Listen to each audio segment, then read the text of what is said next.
যে আল্লাহ ঢাকিয়া আছেন কাফেরদের দ্বারা, কাফেরদের দ্বারা আল্লাহ ঢাকিয়া আছেন। খেয়াল করেন, শয়তানের যারা অনুসারী তারা হইল কাফের, শয়তানের অনুসরণ যারা করে তারা কাফের। অন্য ধর্ম, অন্য পথে, অন্য মতের মানুষ কাফের এইটা কোরআন বলে নাই। কোরআন বলছে যাহারাই শয়তানের পায়ের উপরে যেন না পড়ি। তুমি যাহাই করো, খালি 5 ওয়াক্ত নামাজ ঠিক রাখো, সব গুনাহ মাফ করে দেব। এই পাইকারি কথা কোরআনে নাই, কারণ হক দুই। দয়াল মুর্শিদ বাবা জাহাঙ্গীর। আসসালামু আলাইকুম ওয়া রাহমাতুল্লাহি ওয়া বারাকাতু। সুপ্রিয় দর্শক মণ্ডলী, আজকে আমি একটু আপনাদের সামনে উপস্থিত হয়েছি, কারণ আজকে ইয়মুল জুমা, জুমার দিন, জুমা মুবারক, জুমার নামাজ। তো পবিত্র জুমার নামাজের পরে আমি কিছু মানুষের এবং কিছু মুসল্লিয়ানে কেরামের কাছ থেকে কিছু প্রশ্নের সম্মুখীন হয়েছি। তার জন্য আমি একটু আলোচনা করতে এসেছি সালাত সম্পর্কে এবং কোরআনের কিছু বিষয় নিয়ে। সেই কোরআনের বিষয়টা হচ্ছে, এখানে কোরআনের বিষয়টা হচ্ছে কোরআনুল মাজিদে সূরা বাকারা 19 নম্বর আয়াতে আল্লাহ রাব্বুল আলামিন বলতেছেন, বিসমিল্লাহির রহমানির রহিম, আল্লাহু মুহিতুন বিল কাফিরিন। এর অর্থ হচ্ছে যে আল্লাহ ঢাকিয়া আছেন কাফেরদের দ্বারা, কাফেরদের দ্বারা আল্লাহ ঢাকিয়া আছেন। এইটার শব্দে শব্দে হুবহু অনুবাদটা হচ্ছে আল্লাহু, আল্লাহ, মুহিতুন শব্দের অর্থ হচ্ছে ঢাকিয়া রাখা, আবৃত, চারিদিক হইতে ঘিরিয়া রাখা, বিল কাফেরিন, বিল কাফেরিন কাফেরদের ধারা। বাংলা অর্থ হচ্ছে আল্লাহ ঢাকিয়া আছেন কাফেরদের ধারা, হুবহু এবং শব্দে শব্দে অর্থ। সূরা নাম্বার, সূরা বাকারা, আয়াত নাম্বার 19, ওয়াল্লাহু মুহিতুন বিল কাফেরিন, আল্লাহু মুহিতুন বিল কাফেরিন, আল্লাহ কাফেরদের ধারা ঢাকিয়া আছেন। এখন অধিকাংশ অনুবাদকারী, অধিকাংশ তফসিরকারক তাহাদের মনোমতো এই বিষয়টি হয় না যে আল্লাহ কাফেরদের দ্বারা কেমনে ঢাকা থাকে। তা এখন তাহারা কি করছে, এইটার অর্থই উল্টাই দিছে যে লেখো আল্লাহ কাফেরদেরকে ঢাকিয়া রাখে। তা এখন প্রশ্ন হইল, আল্লাহ যদি কাফেরদেরকে ঢাকিয়া রাখে, তাহলে আমরা সমাজের মাঝে এবং এই সারা পৃথিবীর মধ্যে এত এত কাফের কেমনে দেখি? কাফের মানে কি? কাফের শব্দের অর্থ কি? কাফের শব্দের অর্থ হচ্ছে সত্যকে অস্বীকারী। আল্লাহর রসুলকে এবং আল্লাহর রসুলের বাণী আল কোরআনকে যারা অস্বীকার করে তাহারাই হচ্ছে কাফের। সত্যকে অস্বীকারী, রসুলকে অস্বীকারী এবং রসুলের বাণী আল কোরআনকে অস্বীকারী। এখন অনেকে প্রশ্ন আসতে পারে, উনি কি বলে রসুলের বাণী আল কোরআন, এটা কেমনে? কোরআন মাজিদ বলছে ইন্নাহু লা কাউলুন রসুলিন কারীম, নিশ্চয়ই এই কোরআন হচ্ছে সম্মানিত রসুলের বাণী। কোরআন কি? সম্মানিত রসুলের বাণী। দুইটা সূরার মধ্যে দুইটা আয়াত স্পষ্টভাবে আল্লাহ রাব্বুল আলামিন বলে দিয়েছেন। তো এখন কাফেরদেরকে আল্লাহ ঢাকিয়া রাখে না, কাফেরেরাই আল্লাহরে ঢাকিয়া রাখে। এর জন্য আমরা সমাজের মধ্যে, পৃথিবীর মধ্যে কাফের দেখতে পাই, আল্লাহরে দেখতে পাই না, কারণ আল্লাহ কাফেরদের দ্বারা ঢাকা। কেমনে? এই যাহারা শয়তানের দাসত্ব করে, খান্নাসরূপী শয়তানের ইবাদত করে, মানে কাম, ক্রোধ, লোভ, হিংসা, অহংকার, কামনা, বাসনার ইবাদত যারা করে, তাহারা পরিপূর্ণ শয়তান হইয়া বৈশা থাকে, মানুষরূপী শয়তান। তাহারাই সত্যকে অস্বীকারী। এই ষড়রিপু, এই খান্নাসরূপী শয়তানের পূজারী যারা, তাহাদেরকেই কোরআন কাফের বলছে। অন্য কোনো ধর্মের অনুসারীকে কোরআন কাফের বলে নাই। কোরআন কাফের বলছে শয়তানের অনুসারীকে। খেয়াল করেন, শয়তানের যারা অনুসারী তারা হইল কাফের, শয়তানের অনুসরণ যারা করে তারা কাফের। অন্য ধর্ম, অন্য পথ, অন্য মতের মানুষ কাফের এইটা কোরআন বলে নাই। কোরআন বলছে যাহারাই শয়তানের পায়রবি করে, শয়তানের দাসত্ব করে, শয়তানের ইবাদত করে তাহারাই কাফের। এবাদত দুই প্রকার, একটা হলো রবের ইবাদত আর একটা হলো শয়তানের ইবাদত। রবের ইবাদত হয় কিভাবে? রবের ইবাদত হয় আল্লাহর রসুলকে অনুসরণ করলে। আল্লাহর রসুলকে অনুসরণ করলে, আল্লাহর রসুলের কথা মতো আল্লাহর দাসত্বের মধ্যে লিপ্ত থাকলেই হয় কি? রবের অনুসরণ, রবের ইবাদত। আর শয়তানের অনুসরণ হয় যারা আপন এই নফসের সাথে মিশে থাকা খান্নাসরূপী শয়তানের ষড়রিপুর কুমন্ত্রণায় যাহারা নিজের ইচ্ছা মতো চলে তাহাদেরকেই শয়তান বলা হয়েছে। নিজের ইচ্ছা মতো চলাটাই হলো শয়তানের ইবাদত, আর রসুলের ইচ্ছা মতো চলাটা হচ্ছে রবের ইবাদত। এর জন্য রসুলের ইচ্ছা মতো চলতে হবে। শয়তানের ইচ্ছা মতো চললে আল্লাহর ইবাদত হবে না, শয়তানের ইবাদত হবে নিজের ইচ্ছা মতো চললে। এর জন্য এই যারা শয়তানরূপী খান্নাসের কুমন্ত্রণার ভিতরে বসে আছে তাহারাই আল্লাহরে ঢাইকা রাখছে। কারণ আল্লাহ যে প্রতিটা জিন এবং ইনসানের জীবন রোগের সাহারোগের নিকটে রূপে বীজ রূপে আছেন। আল্লাহ বলছেন না যে নাহানু আকরাবু ইলাইহি মিন হাবলিল ওয়ারিদ, আমরা তোমার জীবন রোগের নিকটেই অবস্থান করি। আবার আল্লাহ বলছেন না যে ওয়াহুয়া মাকুম আইনা মা কুমতুম, তুমি যেখানে আমিও সেখানে। অফি আনফুসিকুম আফালা তুবসিরুন, আমরা তোমার মাঝে বিরাজ করি, তুমি কি আমাকে দেখো না? আমরা তখন দেখতে পাই না এই কারণে যখন ষড়রিপু শয়তানের এই কুমন্ত্রণা দিয়া আমরা কি করি? আল্লাহর এই বীজরূপী রূপে প্রকাশ হইতে দেই না, জাগ্রত হইতে দেই না। রব রূপী আল্লাহকে আমরা দেখার, জানার এবং আমরা তাকে আলিঙ্গন করার ইচ্ছা পোষণ করি না। তখনই আল্লাহ বলেন কাফেরেরা আল্লাহকে ঢাকিয়া রাখে।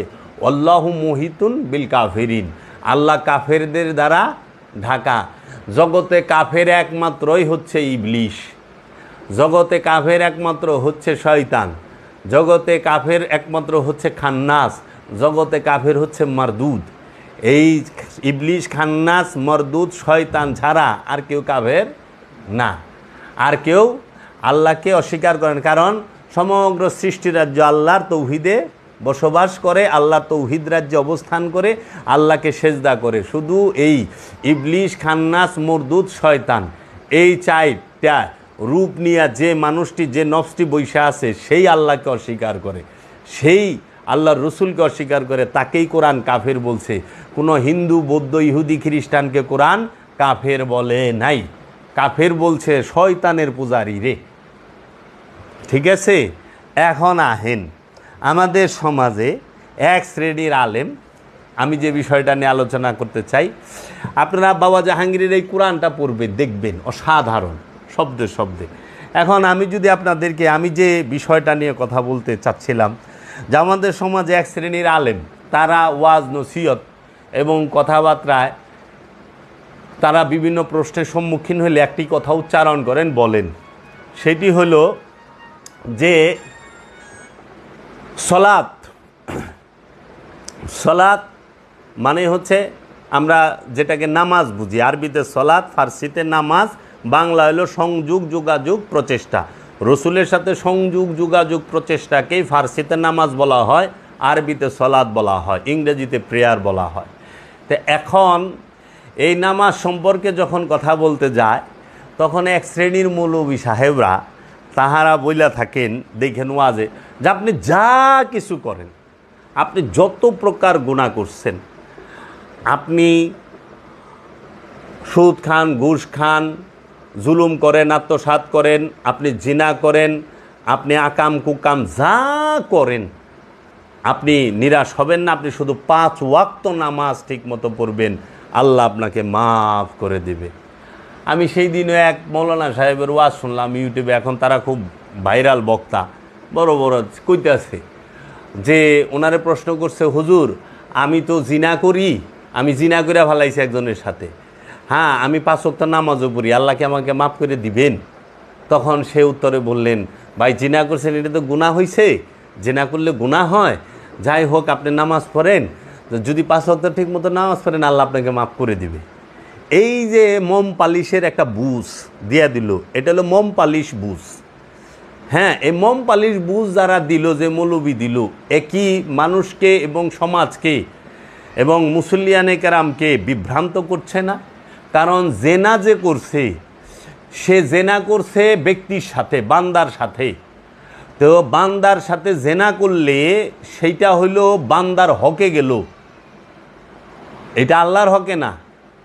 আর সালাত এটা হলো আল্লাহর হক, বুঝছ? তো সালাত হচ্ছে আল্লাহর হক, আল্লাহর হক আর বান্দার হক বুঝতে হবে।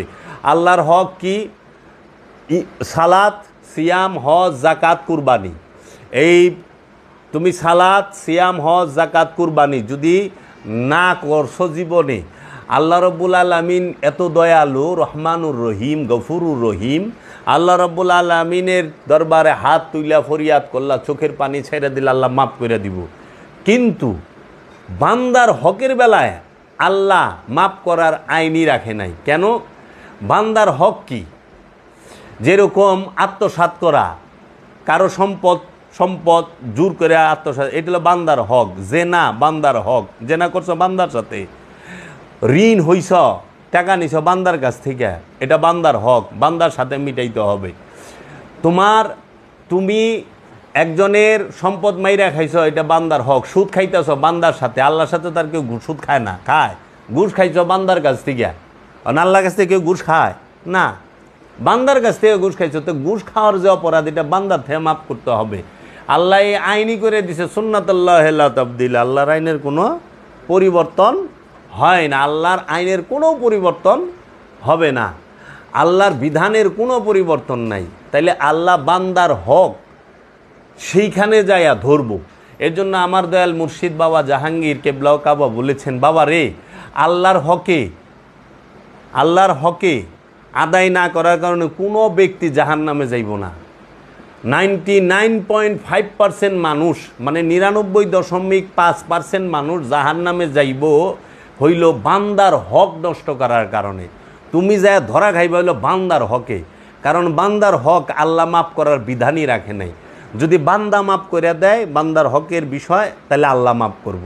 কিন্তু ডাইরেক্ট আল্লাহ মাফ করার বিধানই রাখে নাই। তখন এই মৌলবীরা যে নাকি চুরি কইরা সারা জীবন সম্পদ জমাইল, যে নাকি মজদুরের, লেবারের, কর্মচারীর বেতন ঠিক মতো দেয় না, মানুষের কাজের টাকা মাইরা দেয়, হ্যাঁ সম্পদ জমাইলো, যে নাকি মানুষের রক্ত চুইসা সম্পদ জমাইলো, যারা নাকি এই যে এখন অভাবের সময়ে যারা সিন্ডিকেট করে, যারা সম্পদ জমা করে, কৃত্রিম কি করে, এই যে মজুদ করে না, তেল মজুদ করে, চিনি মজুদ করে, পেঁয়াজ মজুদ করে, আলু মজুদ করে, চাউল মজুদ করে, কইরাই যে ডিম মজুদ করে, দেখো না কি দাম। এটা তো আল্লাহ তোমাদের অভাবে ফালায় নাই, অভাবে ফালাইছে মজুদকারীরা। এই মজুদকারীরা তাদের উদ্দেশ্য হাসিলের জন্য এই মজুদ করে, এই মজুদ করা মহাপাপ। এখন এই মজুদকারী যদি নামাজ পড়া মাপ পায়া যায়, তাহলে এই শত শত লক্ষ লক্ষ মানুষ তারা খাদ্যের কষ্ট করলো, আমিষের কষ্ট করলো, তাহারা বাসস্থানের কষ্ট করলো না মজুদকারীদের জন্য। তাহলে এই পাপ কে নিব? এটা তো বান্দার হক নষ্ট করছে, বান্দা মাপ করছে। এই সমস্ত মোল্লা মুন্সির সার্টিফিকেট হই না, কথা হই না, আজকে সমাজে নামাজিও বেশি, দুর্নীতিবাজও বেশি। এই সমস্ত মোল্লা ওয়াজ শুই না, এই যে বেতনখোর মৌলবী, টাকা দিলেই ফতুয়া ঘুরে যায়, টাকার কাছে বিকা হওয়া মৌলবী যারা, তাদের কথা শুনে আজকে মজুদকারী, সে মজুদের পর মজুদ করতে আছে, সে চাল মজুদ করে, চিনি মজুদ করে। আর কোরআন বলছে, আল্লাহর হাবিব বলছে, নিত্য প্রয়োজনীয় জিনিস মজুদ করাই হারাম। ইসলামে নিত্য প্রয়োজনীয় জিনিস মজুদ করা হারাম। আল্লাহর হাবিব বলছে সম্পদ জমা করা হারাম, সম্পদ যে জমা করে সে জাহান্নামে যাইব, হাবিয়া দুজকে যাইব। সূরা হুমাজা, ওয়াইলুল্লি কুল্লি হুমাজাতিল লুমাজাত আল্লাযী জামা আমালা ওয়া আদ্দাদা, ইয়াহসাবু আন্না মালাহু আখলাদা, যে কি তুমি কি ওই ব্যক্তিটাকে দেখেছ যে ধ্বংসপ্রাপ্ত, কে সে সম্পদ জমা করে এবং গুনিয়া বাঁচিয়া রাখে। এই সম্পদ জমাকারীরা জাহান্নামী। আল্লাহর হাবিব বলছে সম্পদ জমা করা হারাম। সম্পদ জমা না করলে উপকারিতা কি? জগতে কোনো মানুষ না খায়া থাকবো না, জগতে কোনো মানুষ বাসস্থানের অভাবে ভুগবে না, জগতে কোনো মানুষ পোশাক আশাক এই বস্ত্রের অভাব থাকবে না, জগতে কোনো মানুষ বিদ্যার অভাবে পড়বে না, যে অর্থের অভাবে পড়তে পারে না, এই পরিস্থিতি তৈরি হবে না। এর জন্য দিন ইসলাম পৃথিবীর সর্বশ্রেষ্ঠ ধর্ম, শান্তির ধর্ম। কেন? কারণ দিন ইসলাম হচ্ছে পৃথিবীর সর্বশ্রেষ্ঠ মানবতার ধর্ম, মনুষ্যত্বের ধর্ম, যেখানে সম্পদ জমা করাই হারাম, যেখানে ধনী গরিব সবাই এক কাতারে বসবে, আমির ধনী একখানে বসে খানা খাবে, সমস্ত কিছু করব। আজকে এই মোল্লা মুন্সিরা এরা ফতুয়া দিয়া এই মজুদকারী মসজিদে নাই, মসজিদে যা জুমার নামাজ আজকে মজুদকারীরা পড়ে নাই, এই ঘুষখোরেরা এই সুদখোরেরা পড়ে নাই, এই সম্পদ জমাকারীরা পড়ে নাই, তাগো সামনে কইতাছে আপনি যাহাই করেন আল্লাহর ওয়াস্তে আপনি 5 ওয়াক্ত নামাজ পড়বেন, আল্লাহ আপনার সব মাফ করে দেবে। তখন এই সুরেরা আরও বাইরে যায় যে জি না, একটা করছি সমস্যা কি, আল্লাহ তো মাফই করে, আরও 5টা করি। আরে 1000 কোটি টাকা জমাইছে মজুদ করে, আরও 10,000 কোটি টাকা জমাই, আল্লাহ তো মাফই করে। হুজুর মাফ করুন কেমনে? আমাদের ট্রাভেলসে থেকে এবার আল্লাহর ঘরের দিকে যাত্রা হচ্ছে হজের, আপনারা যদি আমাদের ট্রাভেলস থেকে যান আল্লাহ আপনার হজ কবুল করতে পারে, আসেন আমাদের ট্রাভেলস থেকে যান। কি ইসলামী হালাল ট্রাভেলস নাম দেয়া দিছে, ইসলামী হালাল ট্রাভেলস থেকে মক্কা মদিনায় গেছেন, চুরে গুইরা আয়া সব মাফ করে লই আইছে। এটা কি কোরআন দর্শন? আজকে নামাজি বেশি কিন্তু সমাজে চোরও বেশি, নামাজ পইরা পরিবর্তনই হচ্ছে না, অথচ না কোরআন বলতেছে ইন্নাস সালাতা তানহা আনিল ফাহশাই ওয়াল মুনকার, নিঃসন্দেহে সালাত পাপ সমূহ থেকে তোমাকে সম্পূর্ণ দূরে রাখবে, বিরত রাখবে। সালাত পাপ থেকে বিরত রাখে, তাহলে এরা নামাজও পড়ে পাপও করে, এরা নামাজও পড়ে মওজুদও করে, এরা নামাজও পড়ে সুদও খায়, এরা নামাজও পড়ে ঘুষও খায়, এরা নামাজও পড়ে সম্পদও জমা করে, এরা নামাজও পড়ে মানুষকে অত্যাচার জুলুমও করে। তাহলে এদের নামাজ কি কোনো কাজে আসতেছে না? তাহলে আমরা কি ধরে নেব যে আল্লাহ যে কোরআনে বলছে সেই কথা, আল্লাযিনা হুম আন সালাতিহিম সাহুন, এই নামাজি জাহান্নামী কে? সে যে লোক দেখানোর জন্য নামাজ পড়ে। তাইলে বাবা লোক দেখানো নামাজে এখন 5 ওয়াক্ত নামাজের কথা কি আল্লাহ কোরআনে কইছে? সালাতলে আমি অনেক বিস্তারিত আলোচনা করছি আমার সুফিয়াত্ম প্রকাশ ইউটিউব চ্যানেলে, এবং সালাত সম্পর্কে কোরআনে 82টা আয়াত আছে। সেই 82 আয়াতের আমি রেফারেন্স তুলে ধরেছি, এবং বাবা জাহাঙ্গীরের একটি কিতাব আছে, এটা হলো ছোট, আর একটা বড় কিতাব আছে মোটা, সেটার নাম হলো নিন্নবে চিত্তদাহ সুফিবাদ সার্বজনীন। সেই কিতাবে সালাতের 82টি আয়াত তুলে ধরা হয়েছে। এইটাকে আলাদাভাবে এইখানে আনা হয়েছে, সেই অধ্যায়টাকে, এই যে নামাজের কথা কোরআনে 82 বার যে আয়াতটি দেওয়া আছে এইটা নিয়ে। এখন ওইখানে যখন আমি আলোচনা করেছি তখন তারা বলছে হ্যাঁ সালাত তো পড়তে হবে, সালাতের কথা এই আছে এই আছে। তখন আমি বললাম যে কিছু স্বার্থন্বেষী মহল তারা বলে উনি নামাজের কথা অনেক অস্বীকার করেন। না না, ভুলেও না। কে কইছে? আমার তো আপনার সাথে মতের বিরোধ কোনটা? নামাজ আছে না নাই, নামাজ পড়তে হবে কিনা সেইটা নিয়ে না, আমার মতের বিরোধ হচ্ছে আপনার সাথে কোনটা, কোরআনে কোন সালাতের কথা বলা হয়েছে। কোরআনুল মাজিদে আল্লাহ পাক সালাতের হুকুম করেছেন, সেই হুকুমটি কি ওয়াক্তি সালাতের না দায়েমি সালাতের? আবার বলতেছি, কোরআনুল মাজিদে আল্লাহ পাক কোন সালাতের হুকুম করেছেন, সেই সালাতটা কি ওয়াক্তি সালাত 5 ওয়াক্ত নামাজ নাকি সালাতুদ্দাওয়ামি দায়েমি সালাত, কোনটা? তাহলে আমার আপনার সাথে মতবিরোধ এবং আলোচনার বিষয় হচ্ছে একটি, যে সমাজের মধ্যে যে দ্বন্দ্ব, সমাজের মধ্যে দ্বন্দ্ব কিন্তু সালাত নিয়ে না, সালাত নিয়ে সমাজে কোনো দ্বন্দ্ব নাই। দ্বন্দ্ব হচ্ছে সমাজের মধ্যে ওয়াক্তি সালাত আর দায়েমি সালাত লইয়া। একদল আছে তাহারা 5 ওয়াক্ত নামাজি স্বীকার করে, দায়েমি সালাতকে সম্পূর্ণরূপে অস্বীকার করে। একদল মানুষ আছে যাহারা 5 ওয়াক্ত নামাজকে স্বীকার করে, আর সালাতুদ দাওয়ামি দায়েমি সালাতকে সম্পূর্ণ অস্বীকার করে। আবার আরেক দল আছে যাহারা দায়েমি সালাতের কথাটাই বলে। এখন কোরআন কি বলছে? এখন কোরআন সরাসরি দায়েমি সালাতের কথা বলছে। সেই দায়েমি সালাতটা, সেই আয়াতটা কোথায়? সেই আয়াতটা হচ্ছে সূরা মারেজ, কোরআনের 70 নম্বর সূরা মারেজের 23 নম্বর আয়াত। আল্লাযীনা হুম আলা সালাতিহিম দায়মুনা, যাহারাই দায়েমি সালাতের উপরে দণ্ডায়মান তাহারাই মুসল্লি। এবং এই সূরার মধ্যেই মুসল্লির 8টি গুণ এই সূরা মারেজের মধ্যে বইলা দিছে, মুসল্লির 8 গুণ। এবং কারা কারা মুসল্লি হইতে পারবে, কারা কারা হইতে পারবে না, তার প্রথমেই 19 নাম্বার থেকে নিয়ে 22 নাম্বার পর্যন্ত বলছে যাহারা মুসল্লি তাহারা কি অধৈর্য না, যাহারা মুসল্লি তাহারা লুবিও না, যাহারা মুসল্লি তারা কৃপণও না। আর এই অধৈর্য এবং লুবি এবং কৃপণ যারা, তাহারা মুসল্লি নয়। তাহলে এখন কথা হইল, আমাদের সমাজের মধ্যে সালাদকে কেউ অস্বীকার করে না।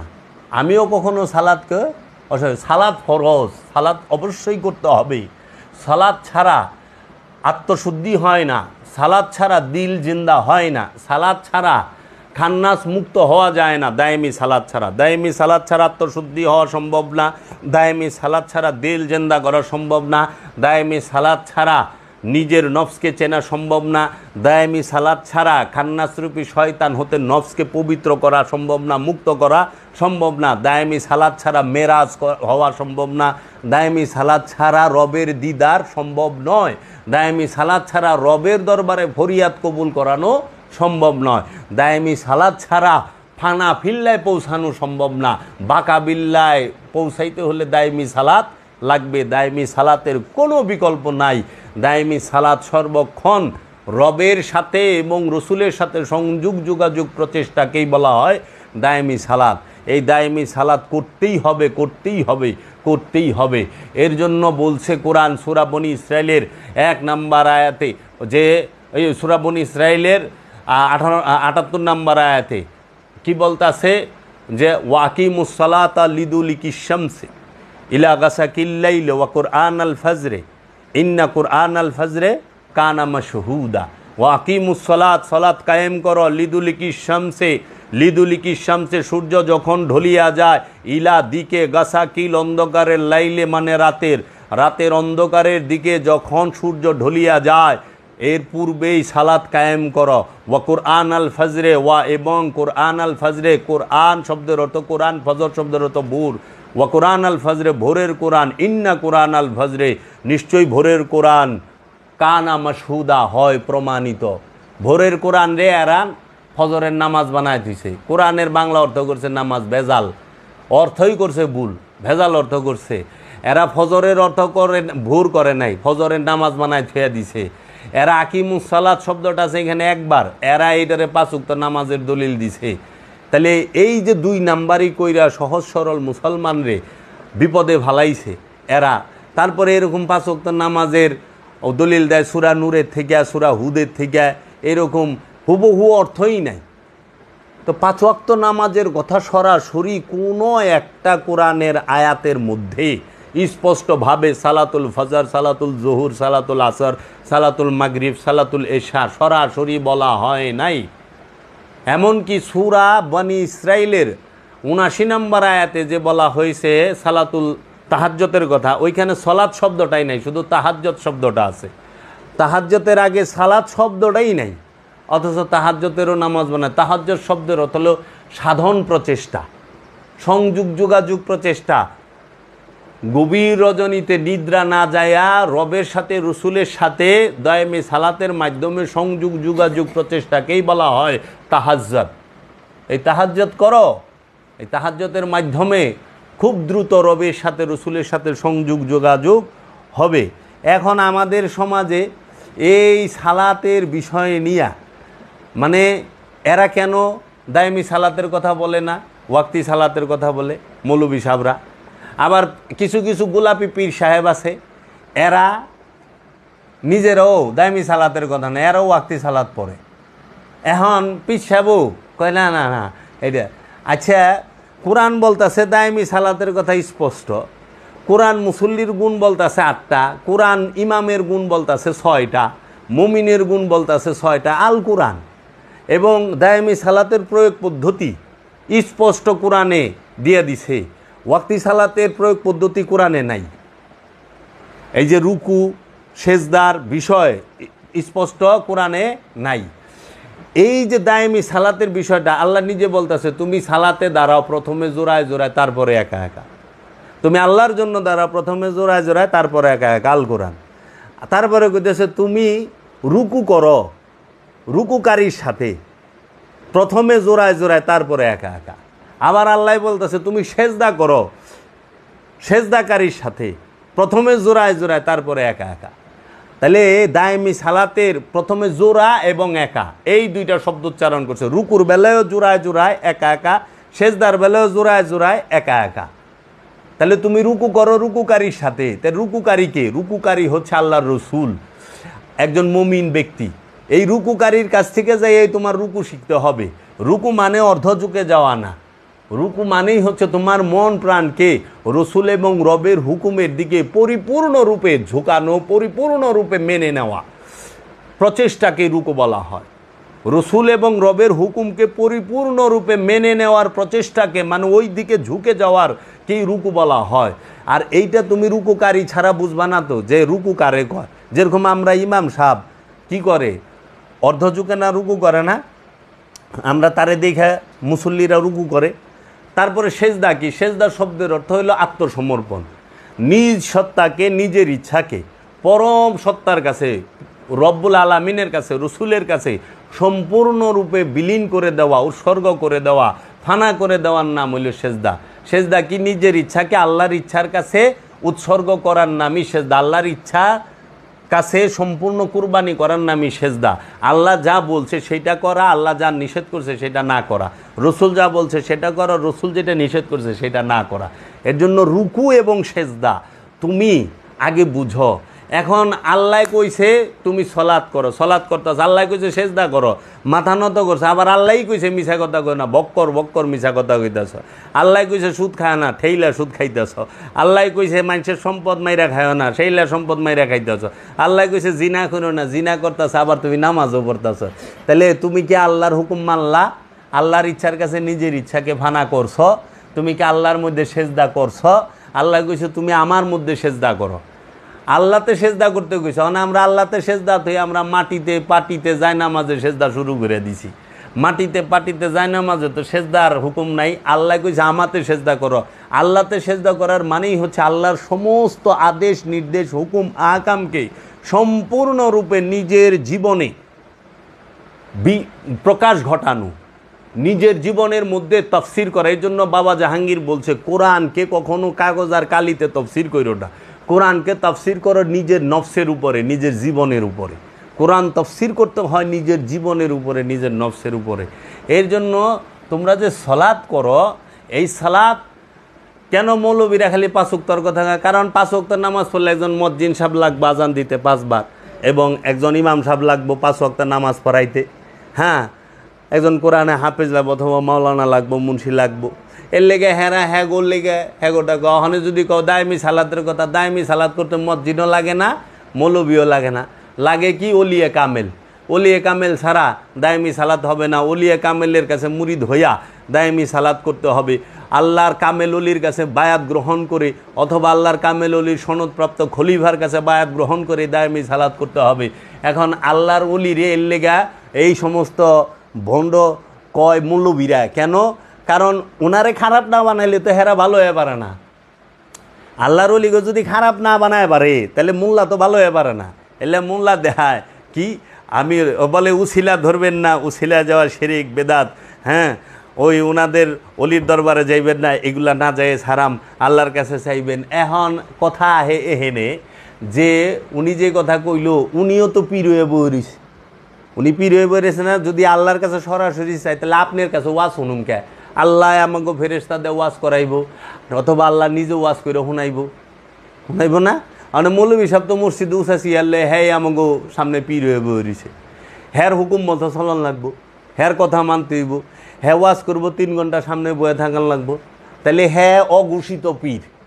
ওই যে ওখানে কিছু বেজাল শায়েক বেরিয়েছে না, এই বেজাল শায়েকরা উসিলা মানা যাবে না, সরাসরি আল্লাহকে ডাকবেন। তাহলে উসিলা যদি মানন না যে আমি আপনার ওয়াজ শুনুম কে, আমার এইটা এখন উসিলা যদি না মানন যায় আমি আপনার কাছে আসুম কেন, আমি আসুম কেন আপনার এইখানে, আমাকে এটা বুঝান যে আপনি যে ওয়াজ করবার লেছেন আপনার কথা এটাও তো উসিলা, আমরা ওনার কথা শুই না, কোরআন হাদিসের কথা বুঝতেছি, তাইলে কোরআন হাদিস বুঝতেছি মৌলবীর উসিলায় না, তাহলে মৌলবীরে পয়লা বাদ দেওয়ার লাগবো যে না মৌলবীর ওয়াজও শুনুম না। এর জন্য আমারই হইলো যে মৌলবী সাহেব কইব যে উসিলা মানা যাবে না, সরাসরি আল্লাহর কাছে যান, সাথে সাথে হ্যার ওয়াজও শুনান যাব না, হ্যার পিছেও খারান যাব না।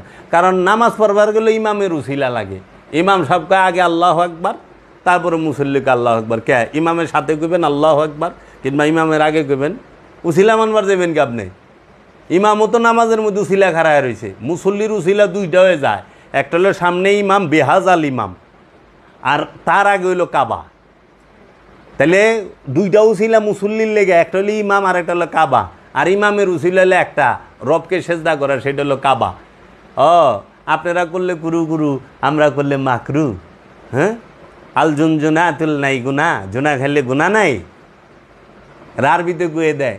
কারণ পোলায় ডাব চুরি করে খাইছে, মানে মাইসে তো ধরছে যে আপনার পোলায় ডাব খাইছে, নারল খাইছে, আমার গাছের কয় কি নারল খাইছে, জুনা খাইছে না করা খাইছে, কয় বেপদে ভরে গেছে, কোনটা কইব, আবার না কোন ফতুয়া দিয়ে দেয়, কয় স্যার হুজুর জুনা খাইছে, জুনা নারল পাইরে আপনার পোলা কালকে রাখতে আমার গাছের থেকে ডাব খাইছে, হুজুরের পোলা জুনা নারল পাইরে খাইছে, হুজুরে কি করবো, বাসনের লে ফতুয়া দেয়, আল জুনা তুল নেই গুনা, জুনা খাইলে গুনা নাই, কথা কয় না কে, ঠিক ঠিক কিনা বলেন, কয় ঠিক, জুনা খাইলে গুনা নাই, হেরা করলে সব ঠিক আছে, খালি ওলি আল্লাহ বেলাই এগো ঝামেলা।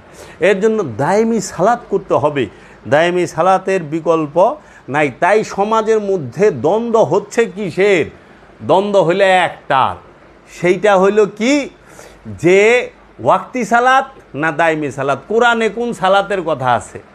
কোরআনে আছে দায়মি সালাতের কথা, কোরআনে আছে দায়মি সালাতের প্রয়োগ পদ্ধতির কথা, কোরআনে আছে দায়মি সালাতের কথা, কোরআনে সর্বক্ষণ সালাতের কথা আছে। কারণ ওয়াক্তি সালাতের কথা থাকবো কেমনে রে বাপ? কারণ 1450 বছর আগে ঘড়ি ছিল না, এই সময় বুঝবো কেমনে? 5 টাইম কয় সূর্য দেখা, আরে এগো তো ধারণাই কম। এমনও রাষ্ট্র আছে পৃথিবীর, নরওয়েতে যান 24 ঘন্টার মধ্যে সূর্য ডুবে না, এমনও রাষ্ট্র আছে। আবার এমনও রাষ্ট্র আছে সারাদিনটা 24 ঘন্টায় 2-4-6 ঘন্টা সূর্য চোখে দেখে। তাহলে যেই দেশে আন্ধার হয় সেই দেশের মানুষ ফজর জোহর কেমনে নির্বাচন করব? আবার যেই দেশে সূর্যই ডুবে না হেরা কেমনে নির্বাচন করবে? এখন ফজর না মাগরিব না কি রাইতি তো হয় না, তাহলে ওই আয়াত কি খাটে? কারণ সলাৎ তো সার্বজনীন বিষয়, সলাৎ তো এক দেশের লেগা না, এক জায়গার লেগা না, সলাৎ তো সার্বজনীন বিষয়। এর জন্য ওয়াক্তি সালাত মানে সর্বক্ষণ, সর্বক্ষণের কোনো সময় লাগে না, সর্বক্ষণের লেগে ঘড়ি লাগবো না, সর্বক্ষণের লেগে আদকপাতি যন্ত্রপাতি লাগবো না, সর্বক্ষণ সালাতের লে মাইকের দরকার আছে। এখন আমি যদি কই অহনে না আপনারা মাইকে আজান হই না, নামাজের ওয়াক্ত হয়েছে দৌড়ে মসজিদে যান। 1450 বছর আগে মাইকা ছিল? কোনো সাহাবি মাইকে আজান দিছে? দেয় নাই তো। তাইলে মক্কায় আজান দেওয়ানের ক্ষমতা ওই ছিল ওই সময়? সাহাবি গো পারে নাই তো। সর্বপ্রথম যে আজান দেয় একটা মানুষ চিল্লে আজান দিলে কতটুক দূরে যায়? তাইলে এই মদিনার আশেপাশে মক্কার আশেপাশে যে সাহাবাইকার আমরা ছিল তারা কেমনে সালাত করলো? ওয়াক্তিটা কোন সময়? কয় সূর্য দেখে, কয় সূর্য, কয় সবাই কি এরকম ইন্টেলিজেন্ট থাকে যেমন সূর্য দেখে টের পাইব? কিরে বাবা, অনে মোল্লারা কয় যে গড়ি ডাইনাতে পড়া সুন্নাত। সুন্নাত মানে কি? রসুল যেটা করছে। তাই মহানবী কোন গড়ি পড়ছে ডাইনাতে? কোন গড়িটা পড়ছে? সব গড়ি আবিষ্কার হয়েছিল? ও মৌলবী, গড়ি আবিষ্কার হইল মাত্র 150-200 বছর, তাও আবিষ্কার করলো ইউরোপ আমেরিকা। হ্যাঁ, মাইক আবিষ্কার করলো ইউরোপ আমেরিকা। তাইলে গড়ি দেখে, গড়ি তো ছিল না। আর সূর্য দেখে যদি হয়, সূর্যের সাথে আবহাওয়া অনেক সময় তুফান থাকে, জ্বর থাকে, শীতে কুয়াশা থাকে। কুয়াশার দিনে তো বাংলাদেশে সূর্য দেখা যায় না। আর যেই দেশে সবচেয়ে বেশি ঠান্ডা সেই দেশে সূর্য করতে দেখবেন, জহুর ফজর কেমনে নির্ণয় করবেন? খালি কইলিব এর জন্য আল্লাহর রসুল বলছে, আল্লাহ এমন একটা বিধান দিছে, এমন একটা দিছে যেটা সবার জন্য প্রযোজ্য। যে জমিনের উপরে আছে তার জন্য প্রযোজ্য, যে জমিনের মধ্যে আছে তার জন্য প্রযোজ্য, যে অন্ধকার আছে তার জন্য প্রযোজ্য, যে আলোতে আছে তার জন্য। সেটা হলো দায়েমি সালাত, সর্বক্ষণ দায়েমি সালাত। রবের সংযোগ যোগাযোগ থেকে বিচ্ছিন্ন হওয়া যাবে না। এর জন্য আল্লাহ কইছে প্রতিটা মুহূর্ত তোমরা তোমাদের কলবে আমার জিকির জারি রাখো। আল্লাহর জিকিরেই কলব প্রশান্তি লাভ করে, অন্তর প্রশান্তি লাভ করে। এর জন্য আমরা যেন এই বিষয়গুলো যথেষ্ট নেই, আর এই খপ্পরে যেন না পড়ি।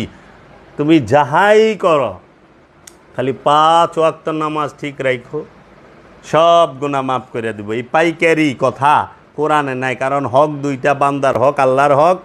বান্দার হক নষ্ট করলে আল্লাহ মাফ করে না, আল্লাহর হক শুধু আল্লাহ মাফ করে। আর বান্দার হক যদি বান্দা মাফ করে, আল্লাহও মাফ করে দেয়। এর জন্য 100 ভাগ মানুষের মধ্যে 99.5% মানুষ জাহান্নামে যাইব হইল বান্দার হক নষ্ট করার কারণে, বান্দার হক আমানত খেয়ানত করার কারণে। এর জন্য বান্দার হক নষ্ট করে 5 ওয়াক্ত নামাজ পড়লেও কোনো লাভ নাই, কোনো লাভ নাই। বান্দার হক ঠিক রাইখা সালাত কইরও লাভ আছে।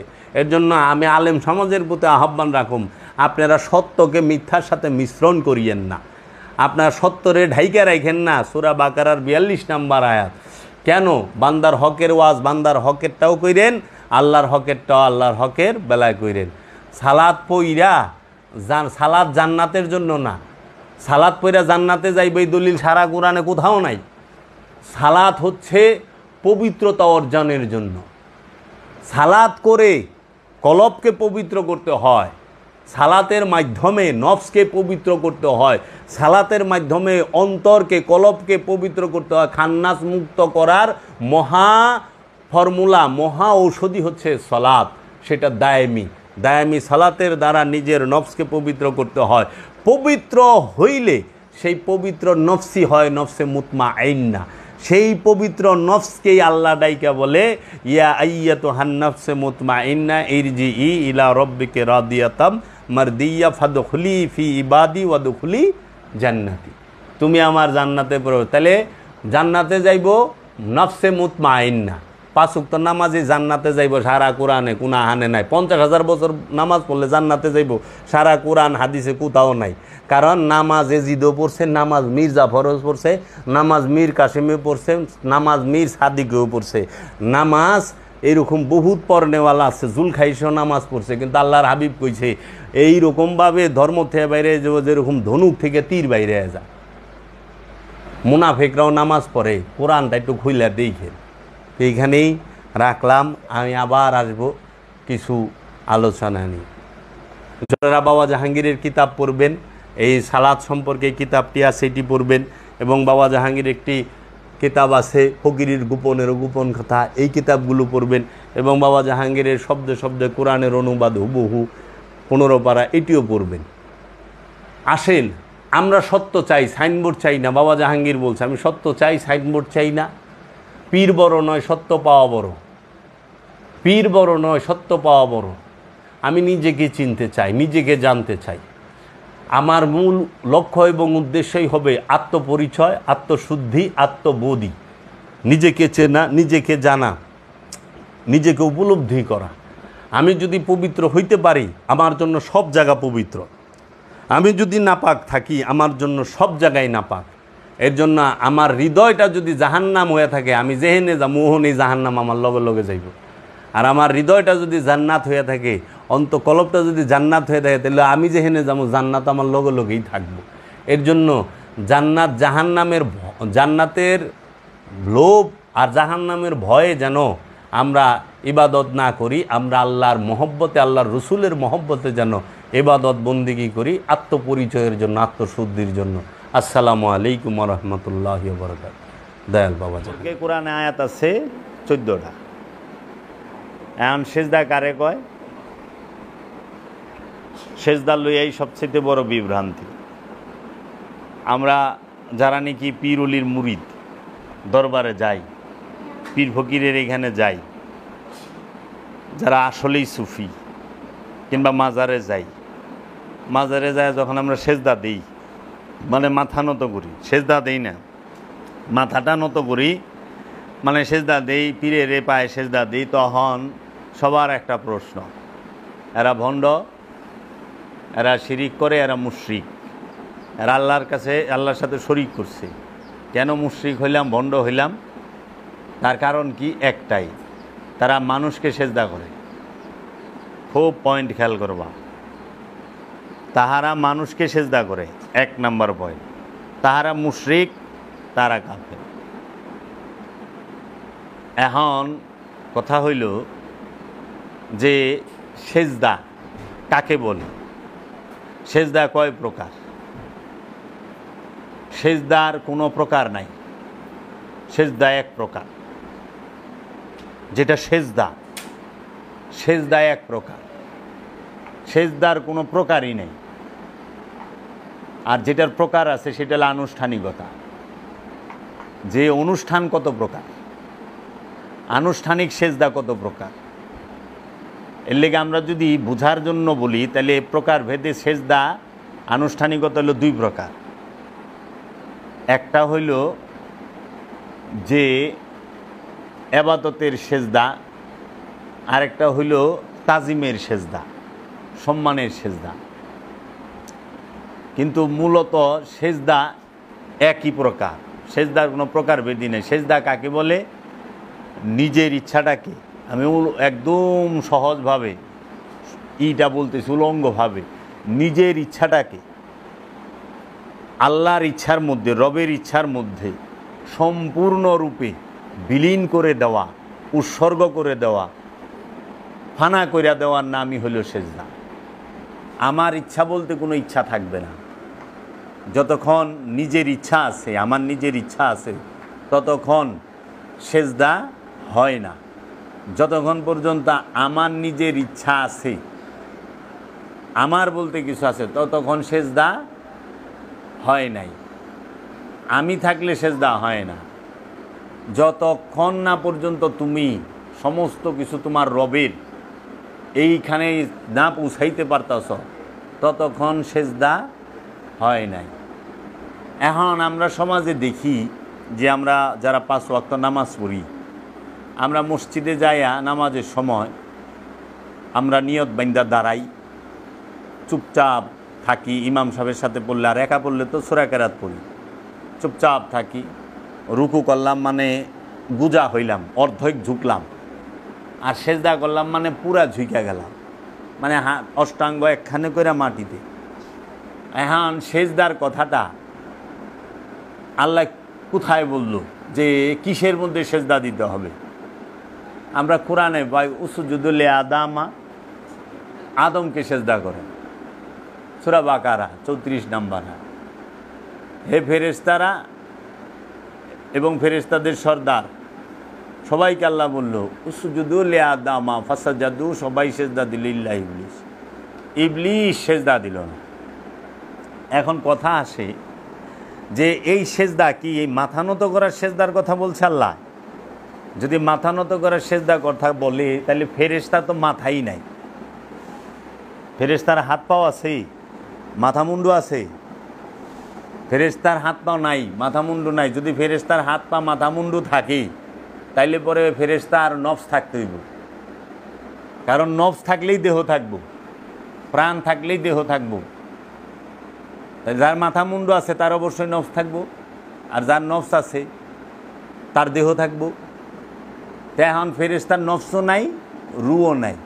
ফেরেশতা আল্লাহর সিফাতি নূরের তৈরি রোবট। বাবা জাহাঙ্গীর বলছেন যে খাও খাইলো, বইবার করল, মানে আল্লাহর আজ্ঞা বহ। এজন্য ফেরেশতা যে সেজদা দিছে সেইটা কিন্তু মাথা নত করার সেজদা না। আমরা যেটা মাথা নত করি মনে করি এইটা সেজদা। আর কোরআনে আল্লাহ বলছে যে তুমি সেজদা করো আল্লাহতে, আল্লাহর মধ্যে, আল্লাহতে সেজদা করতে বলছে। এখন আল্লাহতে সেজদা করবা কেমনে? আমরা কি আল্লাহতে সেজদা করি? না, আমরা সেজদা করি কই মাটিতে, আমরা সেজদা করি কই পাটিতে। আল্লাহরে সেজদা করবার যাই, সেজদা করতেছি মাটিতে, সেজদা করতেছি পাটিতে, আর নাহলে সেজদা করি যায় না মাছ কার্পেটে, তাই না? আবার আল্লাহকে আমরা সরাসরি সেজদা করা পারি না। আল্লাহ কইতেছে তুমি আমারে সেজদা করো। আজ পর্যন্ত কোনো মানুষ আল্লাহরে সরাসরি সেজদা করতে পারছে না। মাঝখানে একটা উসিলা লইতে হয়েছে, মাধ্যম লইতে হয়েছে। সেটা কি? মক্কা ঘর, কাবা শরীফ। কাবা ঘরকে উসিলা লইতে হয় না? কাবা ছাড়া আল্লাহকে সেজদা করন যায়? তা আল্লাহ কইতেছে যে তুমি আমাতে সেজদা করো। আমরা তো সবাই কাবারে সেজদা করতেছি, আল্লাহরে কে সেজদা করতেছে? আল্লাহকে সরাসরি সেজদা করা যায় কাবা ছাড়া? আনুষ্ঠানিক যে আমরা 5 ওয়াক্ত নামাজ পড়ি, 5 ওয়াক্ত নামাজে মক্কা মসজিদুল হেরেম কাবা শরীফ ছাড়া সেজদা করন যায়? আমরা হজে গেছি, হজে গেলেও কাবা শরীফ মাঝখানে রাইখা কাবার চতুর্দিকে আমরা ঘুইরা কাবাকে সামনে রাইখা সেজদা করি। এর লেগে কাবার ডাইন নাই, বাম নাই, সামুন নাই, পিছন নাই। কাবার ডাইন বাও, সামুন পিছন কিছুই থাকে না। কাবা কাবাই। কাবাকে সবার সামনে রাখতে হয়, কাবাকে পিছনে রাখা যাবে না। কেন? কারণ কাবায় আল্লাহ থাকে, তাহলে আল্লাহ যে এনে থাকে ওইটারই পিছন দেওয়া যায় না। আর যে স্বয়ং প্রভুর রূপ তারে পিছন দেও কেমনি? আল্লাহর রসুল রে। আল্লাহর রসুল তো আল্লাহর চেহারা। আল্লাহ নিজে কইছে আমার ওয়াজহুল্লাহ, আমার আইনুল্লাহ, আমার ইয়াদুল্লাহ কে? মোহাম্মদ রসুল্লাহ সাল্লাল্লাহু আলাইহি ওয়াসাল্লাম। তাইলে এই যে বিষয়টা আমরা সেজদা করতেছি মাটিতে, পাটিতে, কার্পেটে, আমরা আল্লাহতে সরাসরি সেজদা করতে পারতাছি না। আল্লাহতে আমরা যখন সেজদা করি তখন আমরা কাবাকে মাধ্যম হিসেবে নিই। তাইলে সেজদা কি? এখন আমরা মসজিদে যে নামাজ পড়ি যায়া, আমরা জামাতে যে নামাজ পড়ি যায়া, বাড়িতে যে নামাজ পড়ি, আমরা কি দেখতে পাই না সুদখোর মসজিদে নামাজ পড়ে সেজদা দিতেছে আল্লাহরে? আমরা দেখি না সমাজে ঘুষখোরেরা সেজদা দিতেছে আল্লাহরে, নামাজ পড়তেছে? আমরা কি দেখি না সমাজে যারা অন্যের হক মাইরা খাইছে, আত্মীয় স্বজনের হক মাইরা খাইছে, পাড়া প্রতিবাসীর আত্মীয় স্বজন ভাই বোন এগোর সম্পত্তি মাইরা খাইছে, তারা সেজদা দিতে আসে না? মসজিদে যায় নামাজ পড়তেছে না? আচ্ছা, আমরা কি দেখি না দোকান করে ওজনে কম দেয়, ভেজাল মাল বেছে, হ্যাঁ ব্যবসা করে ওজনে কম দেয়, ভেজাল মাল বেছে, এও সেজদা করতেছে আল্লাহরে? আবার আমরা এটা দেখি যে একেবারে রিলিফের মাল, বয়স্ক ভাতা, বিধবা ভাতা, সমস্ত কিছু মাইরা দইরা খায়, হ্যাঁ ডিউটিন হিটিরে সাইটে সুইটে খায় আলায়, হ্যাঁ চাইল গম কিছুই তো ছাড়ে না, হেরাও দিহি সেজদা করে। তাইলে পরে আমরা দেখতেছি যে মসজিদে যায় এরাও সেজদা করতেছে।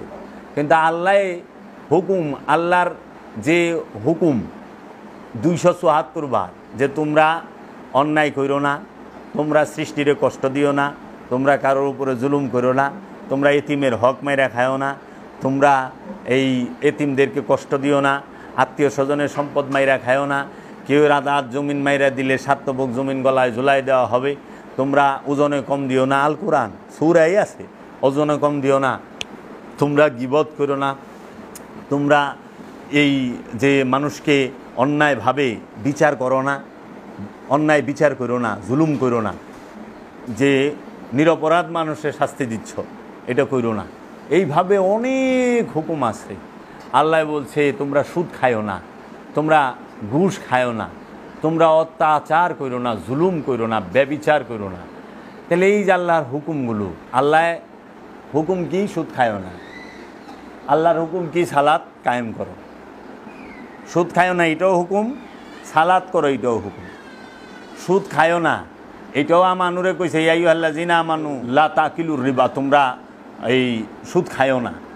সূরা বাকারার মধ্যেই পাইবা, সূরা নিসায়ও আছে, তোমরা সুদ খায়ও না। আল্লাহ ডাইরেক্ট কইছে। আবার আল্লাহই কইছে ইয়া আইয়ুহাল্লাযিনা আমানু আকিমুস সালাত ওয়া আতুজ যাকাত, দুটোটাই আমানুরে কইছে যে হে আমানু সালাত কায়েম করো, যাকাত আদায় করো। এখন যে সুদ খায় বাবা, সে কি সেজদা দেয় আল্লাহরে? না। কারণ হ্যাঁ আল্লাহর এক হুকুম নামাজে গেছে, কিন্তু আরেক হুকুম সুদ, সেটা খাইতেছে। আরেক নিষেধ, আল্লাহর আরেক নিষেধ সুদ খাইও না, সেইটা খাইতেছে। আর আল্লাহর হুকুম তুমি সালাত করো, সালাতে গেছে।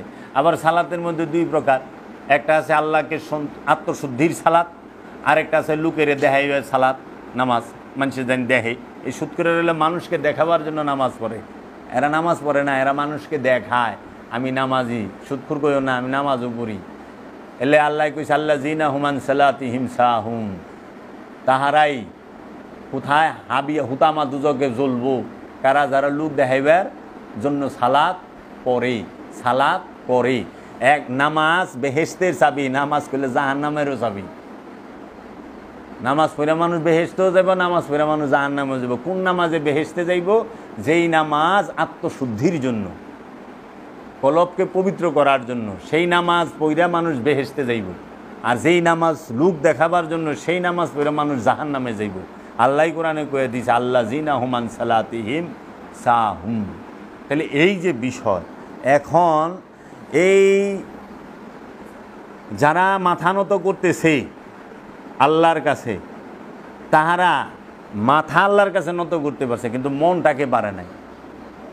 তাদের মনকে পারে নাই, তাদের ইচ্ছাটাকে আল্লাহর কাছে নত করতে পারে নাই, তাদের মাথাটাকে আল্লাহর কাছে নত করছে। দেখেন সুদখোর যে সুদ খায়, সে আল্লাহর সামনে মসজিদ আল্লাহর ঘর, মসজিদে গেছে, আল্লাহর সামনে আছে, আল্লাহর সামনে আল্লাহর সেজদা করতেছে, আল্লাহর সামনে সে মাথা নত করতে পারছে। কিন্তু তার যে ইচ্ছা যে সুদ খামু, আর আল্লাহর যে নিষেধ সুদ খাইছ না, সেইটা মানতে পারতাছে না। তাহলে সে আল্লাহর সামনে মাথা নত করা পারতাছে, কিন্তু আল্লাহর সামনে মনের ইচ্ছাটাকে নত করতে পারতাছে না। আল্লাহ তো মাথার দাম 4 পয়সাও দেয় না। আল্লাহ সেজদা দেহে মনের, আল্লাহ সেজদা দেহে মনের সেজদা আল্লাহ দিতে বলছে। এবাদতের সম্পর্ক মনের সাথে, দেহের সাথে না। এবাদতের সম্পর্ক মনের সাথে, দেহের সাথে না। আল্লাহ এলে কইছে ইন্নাল্লাহ বিজাতিস সুদূর, ইন্নাল্লাহ নিশ্চয়ই আমি আল্লাহ বিজাতিস সুদূর, তোমাদের মনের খবর জানি। আল্লাহ কইলেও কয় নাই ইন্নাল্লাহ বেজাতিল মালভানি, নিশ্চয়ই আল্লাহ তোমাদের মনে মালভানি কথা আছে, এই খবর রাখে। আল্লাহ কেউ ব্যাংক অ্যাকাউন্টের হিসাব রাখে না, আল্লাহ রাখে তার মনের হিসাব, মনের দিকে চায়। এলে সেজদা হইল মনের, সেজদা হইল মনের। আর মাথার যেটা, এটা হইল মেজাজি, পানি দেওয়া অনুষ্ঠান। তো আমরা মনের সেজদা দিতে পারতাছি না। যে মানুষটা বিধবা ভাতামাই রাখায়, প্রতিবন্ধী ভাতামাই রাখায়, যে মানুষটা আপনার বৃদ্ধ ভাতামাই রাখায়, বয়স্ক ভাতা, যে মানুষটা এই এতিম দুস্থ মিসকিন অনাথ গো চাইল মাইরা খায়, গম মাইরা খায়, তেল মাইরা খায়, চিনি মাইরা খায়, সেই লোকটা আতর মাইরা মসজিদে যাইতেছে, নামাজ পড়লাম। আর আল্লাহ কইছে এতিমের হক মারিস না, মিসকিনের হক মারিস না। তাহলে ওই লোকটা আল্লাহর সামনে মাথা নত করতে পারতেছে, কিন্তু মনটাকে নত করতে পারছে। তাহলে কি তার সেজদা হচ্ছে? এর জন্য আমরা যারা পীরের পায়ে সেজদা দেই, পীরের পায়ে আমরা মাথা নত করি, কিন্তু পীরের ইচ্ছার কাছে নিজের ইচ্ছাটাকে বিসর্জন দিতে পারি না। এর জন্য বাবা তোরা যে মাথা নত করস, এটা হলো আনুষ্ঠানিকতা, এটার মধ্যে কোনো মাহাত্ম্য নাই। মানে এইটা কি এরে রাখছি, কারণ এটা হলো শয়তান চিনার সবচেয়ে বড় ফর্মুলা। শয়তানে যখনই দেহে মুরিদ পীরের পায়ে সেজদা দেয়, তখনই শয়তানে জ্বলে ওঠে। ওই যে আল্লাহরে কইছিল আল্লাহ আমি তোমাকে সেজদা করুম, আদমকে সেজদা করুম না, কারণ আদমকে সেজদা করা হারাম না জায়েজ। তুমি বলছো এই মাথা কারো কাছে নত করবো না আমি ছাড়া। তো সমাজের মানুষ, আমাদের সমাজের যারা নাকি আরবি জানা মহাপণ্ডিত, তারা তো শয়তানের দর্শনটাকেই নিল, শয়তানের দর্শনটাকেই মাইনা নিল, আদমকে সেজদা করতে পারলো না। সূরা ইউসুফের 100 নম্বর আয়াত, ইউসুফ নবীকে উচ্চ আসনে বসাইয়া তার পিতা হজরত ইয়াকুব নবী তিনি সেজদা করলেন, এবং তার গর্ভধারিণী তার মা তাকে সেজদা করলেন, এবং তার বড় 11 ভাই তাকে সেজদা করলেন। ইউসুফ নবী সূরা ইউসুফের 100 নম্বর আয়াতটা খুইলা দিস, ওখানে যারা নাকি ওই যে ভুল অনুবাদ করছে দাউরামি, এরা কি করছে, এরা হেন অনুবাদ করে দিচ্ছে ইউসুফ নবীর বাপের, ইউসুফ নবী উচ্চ আসনে বসায় হ্যাঁ সেজদা দিচ্ছে। হ্যাঁ ওর কাছে এটা টেস্ট লাগে নাই, পোলার এবার বাপে সেজদা যায় কেমনে? অনেক কথা দেন, ওরা বাপ পুতের সম্পর্ক ধরছে, ওরা নবীর সম্পর্ক ধরে নাই। বাপ পুতে নবীর সম্পর্কের সামনে বাপ পুতের সম্পর্ক কোনো সম্পর্কই না। বাপ কোনোদিন সন্তানকে জব করতে পারে না, কুরবানি করতে পারে না, কিন্তু নবী নবীকে কুরবানি করতে পারে। ইব্রাহিম নবী আর ইসমাইল নবী পারে নাই, পারছে তো, বাপ দিয়া দেখলে পারবো না। ইউসুফ নবীর মর্যাদা ইয়াকুব নবী থেকে নবুয়তের দিকে, বেলায়েতের দিকে, উবুদিয়াতের দিকে অনেক ঊর্ধ্বে। এর জন্য ওইখানে নবুয়তের তাজিম করা হয়েছে, রেসালাতের তাজিম করা হয়েছে। সে বাপ, কিন্তু তার সন্তান তার থেকে স্তরে ঊর্ধ্বে। এর জন্য ওইখানে ওই সম্মানের সেজদাটা করছে। তাহলে এখানে দেখেন সূরা ইউসুফের 100 নম্বর আয়াতে কি নবী নবীরে সেজদা করলো। ইয়াকুব নবীও নবী, ইউসুফ নবীও নবী। নবী নবীরে সেজদা করে, রসুল রসুলরে সেজদা করে, কারণ ইউসুফ নবীও রসুল, ইয়াকুব নবীও রসুল। রসুল রসুলকে সেজদা করে। আচ্ছা, পিতা সন্তানকে সেজদা করে, মাতা সন্তানকে সেজদা করে, ভাই ভাই সেজদা করে, বড় ভাইরা। আবার দেখেন মানুষ মানুষকে সেজদা করতেছে। কত ডিবাইলাম? নবী নবীরে সেজদা করে, রসুল রসুলের সেজদা করে, পিতা সন্তানকে সেজদা করে, মাতা সন্তানকে সেজদা করে, ভাইয়েরা ভাইকে সেজদা করে, এবং মানুষ মানুষকে সেজদা করে। এই এক আয়াতের ভিতরে 6 দর্শন খাড়ায় রয়েছে। এইটারে অনেক মোল্লারে কইলে মোল্লা কাকি এটা আমাদের শরীয়ত না, এটা ইউসুফ নবীর শরীয়ত। ইউসুফ নবীর শরীয়ত আমাদের কোরআনের মধ্যে রাখছেন কেন? যদি জিগাই উত্তর দেওয়া পারবেন? যদি গ্রহণযোগ্য না হয় তাহলে রাখেন কেন? তাহলে আপনি সূরা ইব্রাহিম পড়েন কেন? আমাদের নবীর উপরে কয়টা সূরা আছে? কোন? সূরা ইউনুস আছে, সূরা ইউসুফ আছে, সূরা ইব্রাহিম আছে, সূরা মরিয়ম আছে, সূরা আল ইমরান আছে না? তো সমস্ত নবীর সম্পর্কে তো কোরআনে সূরা বই রয়েছে। সূরা বাকারার মধ্যে কয়জন নবীর ঘটনা বর্ণনা করা হয়েছে? সূরা আল ইমরানে, সূরা মরিয়মে কতটি নবীর ঘটনা বর্ণনা করা হয়েছে? খালি বাইলে ভালাইবার চায়। কোরআন যেইটা আছে সেইটাই। তাহলে যদি আদমকে সেজদা করে, এটা তো আমাগো সুন্নত না, আমাগো শরিয়া না, আমরা দেখি করি। তাহলে এরকম অনেক যদি ধরি, অসংখ্য। কাবাঘর সেজদা করেন কেন? এটা কি কয়ে পারবেন যে কাবা খালি আমাগো লেগে একা? ইউসুফ নবী খালি ওনার সম্প্রদায়ের জন্য? উনি ইউসুফ নবী কি আমাদের নবী নয়? আল্লাহ তো কইছে আমানতু বিল্লাহি ওয়া মালাইকাতিহি ওয়া কুতুবিহি ওয়া রাসূলিহি ওয়া বিল ইয়াউমিল আখির। সমস্ত রসুলদের উপর ঈমান আনতে হইব। তো ইউসুফ নবী তো রসুল, ইয়াকুব নবী তো রসুল। তো ওনার শরীয়ত, এই শরীয়ত মারফত খেলা কতদিন খেলবেন? শরীয়ত মারফত খেলা কতদিন খেলবেন আপনারা? তাহলে সেজদা কি? আপন সত্তাকে পরম সত্তার মধ্যে বিলীন করার নাম সেজদা। নিজের ইচ্ছাকে আল্লাহর ইচ্ছার মধ্যে বিলীন করার নাম সেজদা। তাহলে সেজদা কারে কয়? এখন যদি জিজ্ঞান যে সেজদা তাহলে কেমনে করুম? সেজদা করতে হবে, আল্লাহ বলছে মিথ্যা বইল না, কোনো দিন মিথ্যা বলবেন না, আল্লাহতে সেজদা হয়। আল্লাহ বলছে তুমি সুদ খায়ও না, জীবনে সুদ খাবেন না, আল্লাহতে সেজদা হইল। আল্লাহ বলছে অন্যের হক নষ্ট করো না, পরের সম্পত্তি মাইরা খায়ও না, আত্মীয় স্বজনের হক নষ্ট করো না, সেইটা করবেন না, আল্লাহতে সেজদা। আল্লাহ বলছে ওজনে কম দিও না, ওজনে কম দিবেন না, আল্লাহতে সেজদা। আল্লাহ বলছে তোমরা গীবত করো না, এই গীবত না করা আল্লাহতে সেজদা। তোমরা জেনা করো না, জেনা না করা আল্লাহতে সেজদা। তোমরা এই যত কিছু নিষেধ করছে আল্লাহ, এই প্রতিটা নিষেধ পরিপূর্ণভাবে মানার নাম হইল সেজদা। মানে আমি আল্লাহর নিষেধ একটাও মানলাম না, কিন্তু আমি মসজিদে যায় ডাবুর ডুবুর মানলাম। আর কিছু পাইকারি দরের মৌলবি আছে, এই যে আজাহারি, ওই যে মুর্দা কমিটির চেয়ারম্যান নালায়েক, এখন বাইরে সাবুত আদনান, ওনাদের ওয়াজ শুনলাম। ওনারা বলতেছেন আপনি যাহা করেন, যা করেছেন কোনো ভয় না, আল্লাহ গফুরুর রহিম, রহমানুর রহিম, আল্লাহ মাফ করে দেওয়ালা। আল্লাহ যে কত মাফ করতে পারে বলতেই পারবেন না, চিন্তাই করতে পারবেন না। শুধু নামাজ 5 ওয়াক্ত ঠিক রাখেন, 5 ওয়াক্ত নামাজ ঠিক মতো পড়বেন, আল্লাহ সব মাফ করে দেবেন। এটা কোনো কথা হইল? এটা তো চুরেরে চুরি করার উৎসাহ দেওয়া, ডাকাইতেরে ডাকাইতি করার উৎসাহ দেওয়া, জুলুমবাজরে জুলুম করার উৎসাহ দেওয়া। আল্লাহর হক একটা, বান্দার হক একটা। আল্লাহর হক সালাত, জাকাত, হজ, কুরবানি, সিয়াম, এইগুলো হলো আল্লাহর হক। এটি আদায় করেন নাই, আল্লাহ রাব্বুল আলামিনের কাছে চোখের পানি ছাইরা দেয়া ক্ষমা চাইছেন, ক্ষমা করে দিব সঙ্গে সঙ্গে। কিন্তু একজনের টেকা মাইরা খাইছেন, একজনের জাগা মাইরা খাইছেন, একজনের থেকে জুলুম করে খাইছেন, এটা তার আল্লাহর হক না, এটা হলো বান্দার হক। হাক্কুল্লাহর হাক্কুলে বাদ, বান্দার হক নষ্ট করলে বান্দায় যে পর্যন্ত মাপ না করবো ওই পর্যন্ত আল্লাহ মাপ করে না। বান্দার হক নষ্ট করলে বান্দা যে পর্যন্ত মাপ না করবো আল্লাহ ওই পর্যন্ত মাপ করে না। তাহলে এরা কি করতেছে? কইতেছে আল্লাহ সব মাপ করে দিবেন। আল্লাহ সব মানে আপনি যে জিনা করছেন, চুরি করছেন, বাটপারি করছেন, লুচ্চামি করছেন, বদমাইশি করছেন, যা করছেন, আপনি খালি 5 ওয়াক্ত নামাজ পড়বেন আর হ্যাগো ট্রাভেলসের থেকে হজে যাইবেন, হ্যাগো লইয়া একবারে শিশুর মতো পাপ সাপ ধুয়ে আইবেন কাবা গুইরা।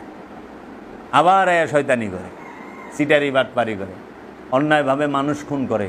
আল্লাহ বলছে মানুষ খুন করে না। তো সেজদা হইল আল্লাহর হুকুম পরিপূর্ণ রূপে মানা এবং আল্লাহর নিষেধকে পরিপূর্ণভাবে মানা। আল্লাহ যা নিষেধ করছে সেইটাকে পরিপূর্ণভাবে মানার নাম হচ্ছে সেজদা, আর আল্লাহ যা হুকুম করছে সেইটাকে পরিপূর্ণ মানার নাম হইল সেজদা।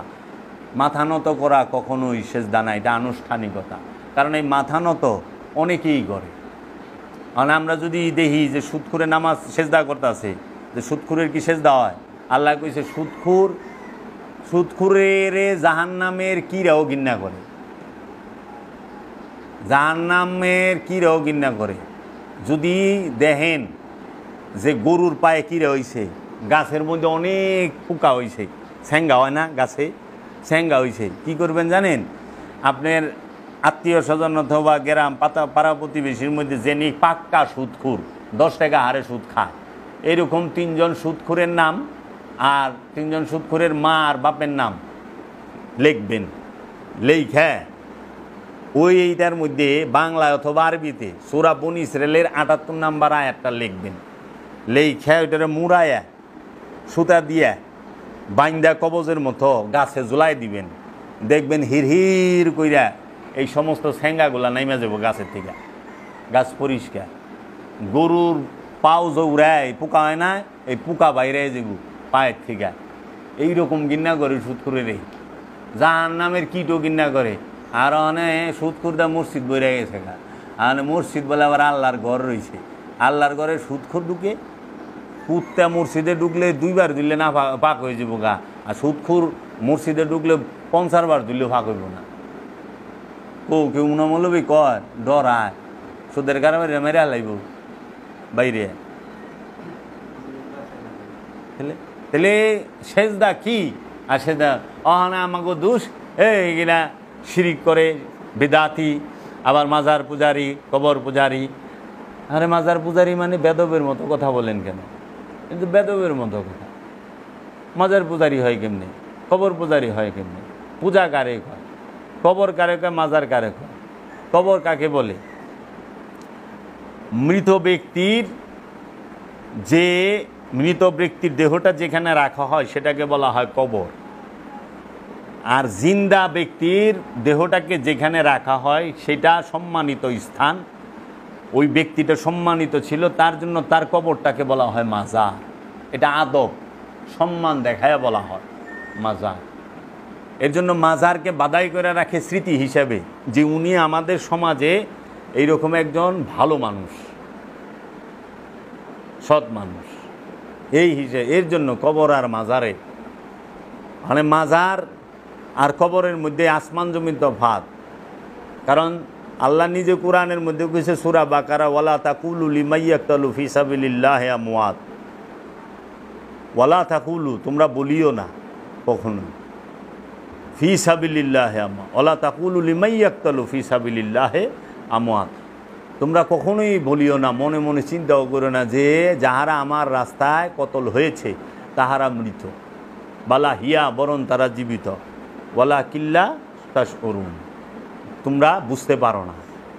আবার আরেক আয়াতে কইতেছে আল্লাহ তাহসাবান্নাল্লাযিনা কুতিলু ফি সাবিলিল্লাহি আমওয়াত বালা হিয়া উন ইনদা রাব্বিহিম ইয়ারযাকুন, যাহারা আমার রাস্তায় কতল হয়েছে তাদেরকে মৃত বলে চিন্তাও করো না, বরং তারা জীবিত, বাল বরণ আহিয়া, তারা জীবিত, ইন্দা রাব্বিহিম ইয়ারযাকুন, ভেতরে ভিতরে রবের তরফ থেকে রিজিক পাইতে আছে। আল কোরআন, সূরা আল ইমরান আর সূরা বাকারা। সূরা বাকারার 154 নম্বর আয়াত আর সূরা আল ইমরানের 69 নম্বর আয়াত। কেউ বাবা আনে হে মাজার আর কে রে? মাজার হয় জিন্দার, মাজার হয় কবর হয় মুর্দার। মুর্দার কোনোদিন মাজার হয় না, আর জিন্দার কোনোদিন কবর হয় না। ঠিক আছে? কারণ আল্লাহ মাটির জন্য হারাম করে দিছে তার নবী রসুল এবং অলিদের দেহকে স্পর্শ করা। মাটি অলিদের দেহ খাইতে পারে না, নবী রসুলদের দেহ খাইতে পারে না। এর জন্য ওই দেহটাকে একটা স্থানে চিহ্ন দিয়ে রাখা হয়, সম্মানের সাথে তাজিমের সাথে রাখা হয়। আর পূজা কারে কয়? পূজা বলা হয় যার ইবাদত করা হয়। এখন যে মাজারে যায়, হ্যাঁ কি মাজারে যে আছে তার ইবাদত করে নাকি? তখন আপনারা যদি বাজারে যান, বাজারের ইবাদত করেন। এরা মাদ্রাসা যায়, মাদ্রাসার ইবাদত করেন। মসজিদে ঢুকেন, মসজিদের ইবাদত করেন না আল্লাহর ইবাদত করেন? তখন ইমাম সাহেব মসজিদে খায়, মসজিদে ঘুমায়, মসজিদে থাকে, মসজিদে সেজদা করে, মসজিদের বেতন নেয়, মসজিদেই খায়, সব কিছু করে না মসজিদে। মানে ইমাম সাহেব তাহলে মসজিদের পূজারি, তাই না? উনি গেলে উনি থাকলে পূজারি হয়ে গেল। এগুলো হইল সাধারণ যারা অজ্ঞ মানুষ, তাদেরকে বিদ্বেষ ছড়ানোর জন্য উদ্দেশ্যমূলকভাবে এই বাজে কথাগুলো বলা। এর লেগে সেজদা সম্পর্কে আমি বিস্তারিত কোরআনে সমস্ত আয়াতগুলো তুলে ধরুন। কারণ আল্লাহই কইছি ইসাব্বিহুলিল্লাহি মা ফিস সামাওয়াতি ওয়া মা ফিল আরদ, আসমান জমিনে যা কিছু আছে সবাই আল্লাহর তাসবিহ পাঠ করে। আবার আল্লাহই কইতেছে ওয়ান নাজমু ওয়াশ শাজারু ইয়াসজুদান, সূরা রহমানও তো এইটা বলছে, ওয়ান নাজমু ওয়াশ শাজারু ইয়াসজুদান। ওই গ্রহ নক্ষত্রগুলো এবং এই সমস্ত গাছপালা তরুলতাগুলো আল্লাহর সেজদায় রত। তাহলে সূর্যের মাথা তো নত হইতে দেখলাম না, চন্দ্রের মাথা তো নত হইতে দেখলাম। দেখছস চন্দ্রের মাথা আছে রে? সেজদা দেয় কেমনি চাঁদে? সূর্যে গ্রহ নক্ষত্রের মাথা আছে, আত্মাও আছে, তারা কেমনি সেজদা? আল্লাহ তো কইছে সেজদায় রত। আবার কইতেছে গাছগুলো সেজদায় রত, সমস্ত গাছগুলো। গাছের মাথা নিচাইতে দেখেন না, কিন্তু গাছ আল্লাহর হুকুম ছাড়া লড়ে না, আল্লাহর ইচ্ছা ছাড়া লড়ে না। সূর্য আল্লাহর ইচ্ছার বাহিরে চলে না। এর জন্য আল্লাহর ইচ্ছার বাহিরে না চলার নামই হচ্ছে সেজদা। আল্লাহর ইচ্ছার ভিতরে চলার নাম হচ্ছে সেজদা। আল্লাহর ইচ্ছার ভিতরে, রবের ইচ্ছার ভিতরে চলার নাম সেজদা। অনেক চলেন নিজের ইচ্ছা মতো, কবেল নিয়েছেন সেজদা। নামাজ পড়াবেন নিজের ইচ্ছা মতো, দূরও আসলে শুনতে ভালো লাগতেছে না, থাক নামাজ কাজা করে লুম নেই। আচ্ছা নামাজ তো কাজা বললেন, সেজদা কাজা হয়? কাজা সেজদা হয় রে? অনেকে তো কাজা নামাজ পড়তে পড়তে হেনে আরে হেনে পুরা ভালায় দেয়, এমন কাজার কাজা করছে। কি একটা অবস্থা! সেজদাও কাজা দিবার লিছে। জিগাবি যে ভাই এক রাকাতে 2 সেজদা দেন কে? এর রহস্য কি কন্ত?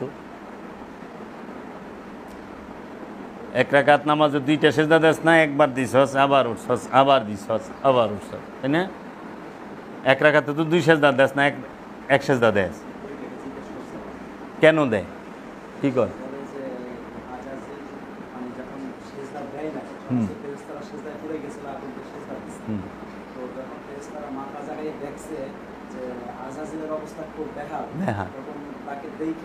আবার তাইলে ফেরেশতাকে ভয় আছে। ভয় তো মনের বিষয়, মানে ফেরেশতাকে মনও আছে, বুঝিস? মন থাকলে সেন ভয় থাকবো, যার মন নাই হের ভয় আছে। তাহলে ফেরেশতাকে তোরা মন বানায় হালাইছিস। কোন দিন ফেরেশতার পোলা মাইয়া বানায় হালাবি, তালই মালই বানায় হালাবি স্বার্থের লিগে? কোয়া মুশকিল তো। কয় ভাই কই যান? কয় আজরাইল বিয়া করবো তো বরযাত্রীতে যাইতেছি। কয় কি কর? জিগাইছি ভাই কই যাইতেছেন? কয় আর কই না, ইসরাফিলের বিয়া, বরযাত্রীতে যাইতেছি, ইসরাফিল বিয়া করবো। তাই কি কয়? ইসরাফিলের ইসরাফিল আবার ফেরেশতা বিয়া করেনি? কয় না, ওই ফেরেশতা ইসরাফিল না, আমার 22টা ইসরাফিল। রাখে না ইসরাফিল নাম? ভাই কই যান? কয় মেকাইল মরে গেছে, জানা যায় যাইতেছি। আমি কই কয় কি? আমাকে রিজিক কেরা দিব? মিকাইল মরল কেমনে? কয় হেই মিকাইল না, আমাকে আত্মীয় মিকাইল। ভয়ানক নাম রাখছে না? আজরাইল কেউ নাম রাখে না, ইসরাফিল, মিকাইল জিব্রাইলও রাখে না, আজরাইলও রাখে না। লেগা কোন দিন মাই সে পোলার নাম রাখা দে আজরাইল, ডাক দিত, কই এটা কার বাড়ি, কই আজরাইলের বাড়ি, কই ভাই জীবনও যাইতাম না আজরাইলের বাড়ি। হাসি আমার আব্বার এক আমার পীরের মুরিদ আছে, তার নাম হলো ইসরাফিল ভাই। বাবা ইসরাফিলে ডাকো, আরে খাইছে সিঙ্গায় ফু দিব ইসরাফিল কিয়ামত। বা মাতে বলে রুটি হালুয়া নাকি না ডাইনাতে, আর ডাইনাতে নাকি সিঙ্গা, রুটি হালুয়া লো হন্তরি খারাই হাল্লায় কথন কয় যে ইসরাফিল ফু দে, এলে রুটিও খাই পারে না, হালুয়া খাই পারে নাই। তেমন বললাম পচে নাই, গন্ধ হয় নাই, হাত খাওয়ায় নাই, হ্যাঁ কই থাকে। এই যে আজগবি শরীফের ব্যাখ্যা, আজগবি শরীফের ওয়াজ মোল্লারা কইরা আমাগো মাথাটারে নষ্ট করে হালাইছে। আরব রাষ্ট্রে এই কোনো সাহাবীর নাম ইসরাফিল পাইছেন, শুনছেন জীবনে? হযরত ইসরাফিল রাদিয়াল্লাহু তাআলা আনহু বলেছেন, আজরাইল ইসরাফিল মুমিন, হযরত কলা মুমিন রাদিয়াল্লাহু তাআলা আনহু। আব্দুল মুমিন পাইছস না? আব্দুল মুমিন, ইসরাফিল, মিকাইল, এগুলা সাহাবীর নাম পাই নাই। আব্দুল করিম, আব্দুল রহিম, করিম রহিম জব্বা এগুলা পাই নাই। ইমুন ইমুন নাম বুখারী শরীফে সাহাবীগো দাঁত পড়ে যাবে সারে, খুব কঠিন কঠিন নাম। যে কালকে সাহাবীর নাম কইবার যায় তো হযরত আসাবের না আজাবের রাদিয়াল্লাহু তাআলা, মানে নাম কই কষ্ট সব। খালি আমার যে নাম জাবের এটা মনে একটু সোজা সোজা লাগে, আব্দুল্লাহ এরকম। কাজেই সেজদা সবসময় কিসের? ইচ্ছার হয়, মনের হয়। এর লেগে পীরের কাছে মন সইপা দেওয়ান লাগে, রসুলের কাছে মন সইপা দেওয়ান লাগে, আল্লাহর কাছে মন সইপা দেওয়ান লাগে। এর লেগে পীরে রসুলে আল্লাহ আপনার মন চায়, সম্পদ চায় না, দেহ চায় না, মন চায়। আর মন হচ্ছে মানুষের সবচেয়ে মূল্যবান সম্পদ। পৃথিবীর সব সম্পদ দিয়ে মন কেনা যায় না। মানে যে যারে ভালোবাসে তার সামনে যদি দুনিয়ার সব সম্পদ খাড়া করান, একই সম্পদ নিব না যারে ভালোবাসে তারে নিব, যারে ভালোবাসে তারে নিব। তার প্রমাণ তো দেখাই দিছে অষ্টম এডওয়ার্ড বাকিংহাম প্রাসাদের যে নাকি রাজা হইব, সে ধুপার মাইয়ার প্রেমে পড়ে গেল। ধুপার মাইয়ারে পছন্দ করছে, দুপাকে রাজে কাপড় দেয় মানুষের, যেমন আমরা লন্ড্রি কই ইংরেজিতে, দুপা। দুপার মাইয়ার প্রেমে পড়ছে। পরে তাকে বললো অষ্টমের যে তুমি যদি এই দুপার মাইয়ার সঙ্গ না ছাড়ো, তোমাকে সব কিছু থেকে করে ত্যায্য করা হবে, তাড়িয়ে দাও। হ্যাঁ দুবার মাইয়া লই বেয়ে গেল, যা লাত্তি মাইরা দিলাম তোর। বাদশাহ আকবরের ভিত কাঁপায় দিছে এক আনারকুলিতে। বাদশাহ আকবরের বললা সেলিম এক আনারকুলিতে বাইজি নর্তুকিতে মুঘল সম্রাট বাদশাহ আকবরের কাঁপায় দিছে। প্রেমে ইব্রাহিম আদহাম বলকি রাজ্য ছেড়ে দিছে। মানুষের সবচেয়ে বড় সম্পদ হইল তার মন। আর এই মন তাকেই দুনিয়ার সব সম্পদ দিয়েও কেনা যায় না।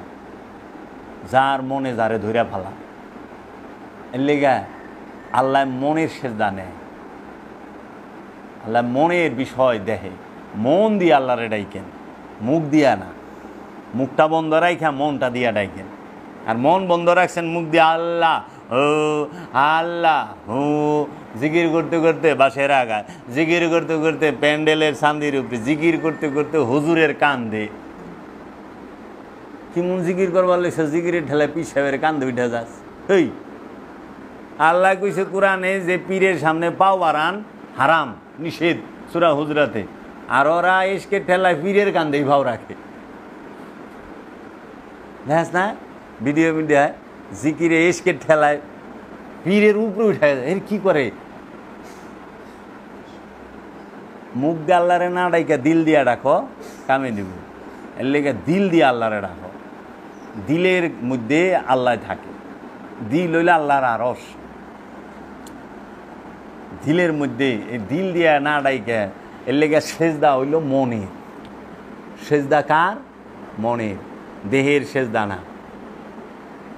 দেহ মুনাফিকও দেহের সেজদা দিছে। জুলখাইস কি দেহের সেজদা দেয় নাই?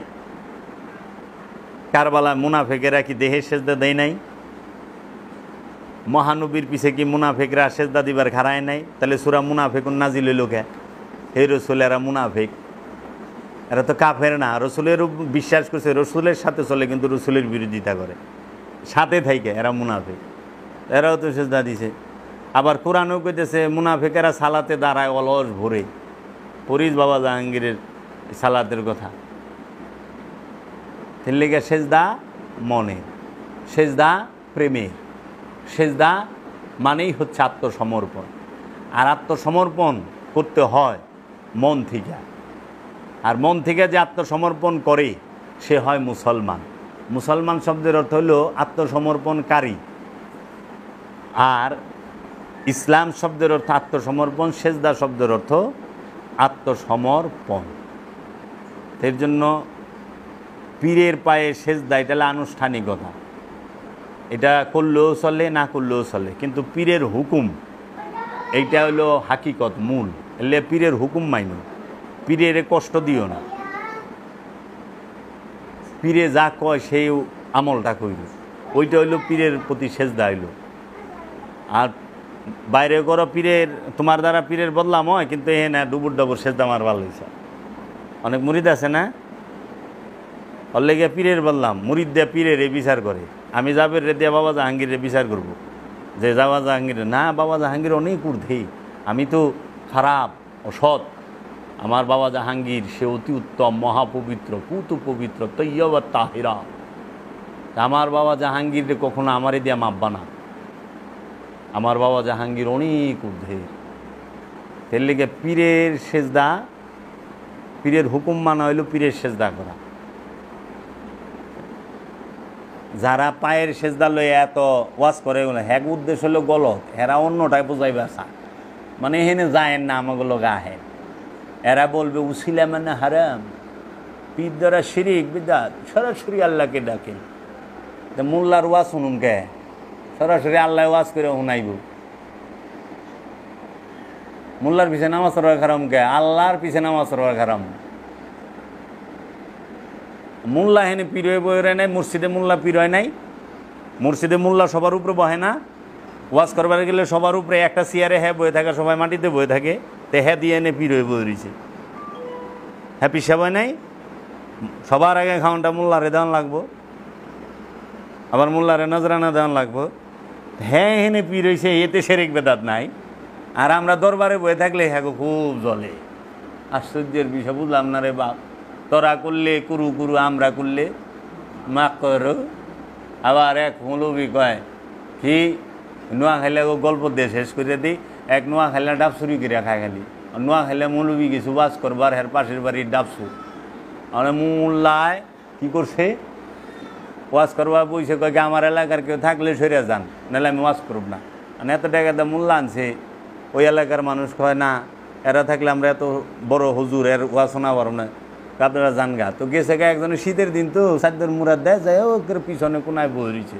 হ্যাঁ ওয়াজের শুরুতেই টান দিয়েছে, ভাইরা জীবনে কোনো দিন মিছা কথা করেন না, জীবনে অপকর্ম করেন না, আর বিশেষ করে কোনো দিন চুরি চামারি করবেন না। চুরি করা মহাপাপ। মানুষের ক্ষেতের ফসল, মানুষের গাছের ফল, এগুলো চুরি করে খাওয়া আরও পাপ। তখন ওই সাদ্যের মুরা দেয় না আলা উঠছে, উইঠা কয় হুজুর একটা কথা, কয় কি আপনার পুলায় গত পরশু দিন আমার গাছের ডাব চুরি করে খাইছে, এটার কি কন যায়, এটা কি কি গুনাহ? কয় কি কন? আপনার পোলা আমার কাছে নারল চুরি করে খাইছে গত পরশু দিন, এটার কি শাস্তি হইব, এটা কি গুনাহ? অনেক মোল্লায় তো ফেসাদে পড়ছে, মানুষের সামনে প্যাস্টিজ জায়গা। তখন জিগাইতেছে কি নারল খাইছে, ডাব খাইছে না জোনা খাইছে? পড়ছে নিয়ে বিপদ হই বেটায়, সাদ্দুল মুরাদার হয়েছে, ডাব খাইছে না জোনা খাইছে? অনেকক্ষণ চিন্তা ভাবনা করে বেটা, ওটাও তো নোয়া খাইলে, কয় ডাব কমু না জোনা কমু, ডাব কমু না জোনা কমু, যাক গে হুজুর জোনা খাইছে। তখন হুজুরে কয় আল জুনজুনাতুল নাই গুনাহ। জুড়ে বলেন সুবহানাল্লাহ, সুবহানাল্লাহ। সবাই কয় সুবহানাল্লাহ, ঠিক কিনা বলেন? আল জুনজুনাতুল নাই গুনা, জুনা খাইলে গুনাহ নাই, ব্যাস কিচ্ছা খতম। আমরা তো এই জুনা খাইলে গুনাহ নাই, হুজুরে পিসাব সাজলে, মোল্লায় পিসাব সাজলে কোনো অসুবিধা নাই, আর ওলিয়ে কামেল তার আশ্রমে বইলেই হয়ে গেল পীর পূজা, কবর পূজা, মাজার পূজা, শিরিক বেদাত নাজায়েজ। কতদিন হিগে বাল জুমজুনাতুল নাই গুনাহ, এখানেই সুবিধাবাদীর দল আজগবি শরীফ থেকে ওয়াজ করে।